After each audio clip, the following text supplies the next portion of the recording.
आज मैं हमारे जो गोवा के जो लोग हैं और मैक्सिमम एसटी समाज के लोग हैं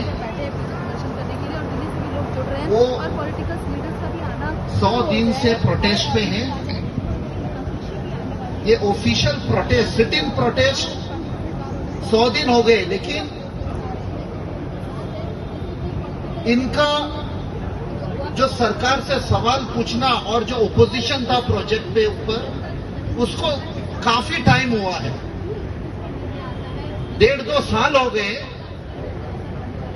जब उनका एमएलए, उनका पंचायत लोग जब सरकार तक उन लोगों पहुंच गए, अपना सवाल लेके, अपना जो परेशानी थे उनके सामने रखा और पता चला कि उनका कोई नहीं सुन रहा है, तभी वो प्रोटेस्ट पे बैठे। ऐसा नहीं कि ये 100 डेज ही हुआ है, 100 डेज सिट इन प्रोटेस्ट हुआ है, लेकिन इनका जो परेशानी थी ये काफी पहले स्टार्ट हुआ, जब उनको पता चला कि एक बहुत बड़ा प्रोजेक्ट आ रहा है, एक रईस कोई रियल एस्टेट जाइंट वहां आ रहा है।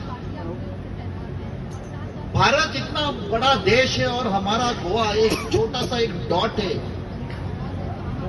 उनका कैरिंग कैपेसिटी जो बोलते हैं वो अभी सैचुरेट हुआ है, पानी का प्रॉब्लम हुआ है।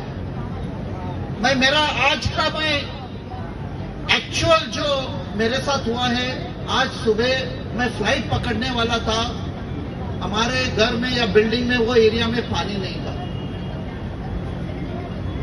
तो ये पूरे गोवा में एक न्यू नॉर्मल जो बोलते हैं वो हो रहा है गोवा में।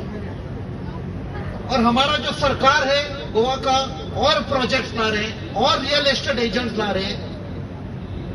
और हमारे जो छोटे छोटे गांव हैं, इन लोगों के गांव में गए, वो जो मेरा जन्म हुआ था उनके बगल वाले गांव में इनका गांव है। आपको पता चलेगा कि इतना छोटा सा गांव है और इतना बड़ा मेगा प्रोजेक्ट आ रहा है। तो ये लोग जहां इनके जन्म हुआ, इनके माए बाप वहां जन्म हुआ, वो लोग कहां जाएंगे? आज इनके नल में लाल कलर का पानी आ रहा है। क्यों? क्योंकि वहां बड़े बड़े बोरवेल बनाए ये प्रोजेक्ट वालों ने। मतलब अभी मिट्टी सक कर रहे हैं वो लोग। ये इनकी हालत है। और जब इनको पता चला, कोई इनका सुन नहीं रहा है, वेदर पंचायत या उनका एमएलए या सरकार। आजाद मैदान में भी प्रोटेस्ट हुआ है, आज भी चल रहा है। तो तभी उनको लगा कि आज हम लोग हमारा आवाज दिल्ली में पहुंचाना है। कल जब शाम को पता चला, मैंने भी डिसाइड किया मैं भी आके इनको ज्वाइन करूंगा। ये कुछ पॉलिटिकल प्रोटेस्ट नहीं है, ये नॉन पॉलिटिकल प्रोटेस्ट है, लेकिन काफी पॉलिटिकल पार्टीज गोवा में इनको सपोर्ट कर रहे हैं।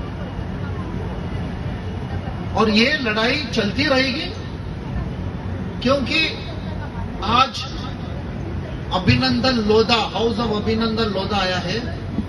वैसे बहुत बड़े रियल एस्टेट जाइंट्स वहां कब्जा किया है और ये लड़ाई चलती रहेगी।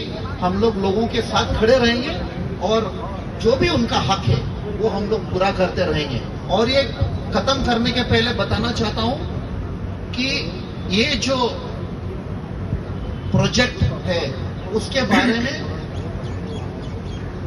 मैंने एनवायरमेंट मिनिस्टर श्री भूपेंद्र यादव को लिखा, उसका रिप्लाई भी आया। उसने गोवा के सरकार को बोला है कार्रवाई करो, लेकिन हमको पता है कि गोवा का सरकार कुछ नहीं करेगा, क्योंकि एक बार अगर आप बिक गए तो आप कुछ नहीं कर सकते, आप गुलाम बन गए। धन्यवाद। जय हिंद, जय गोवा।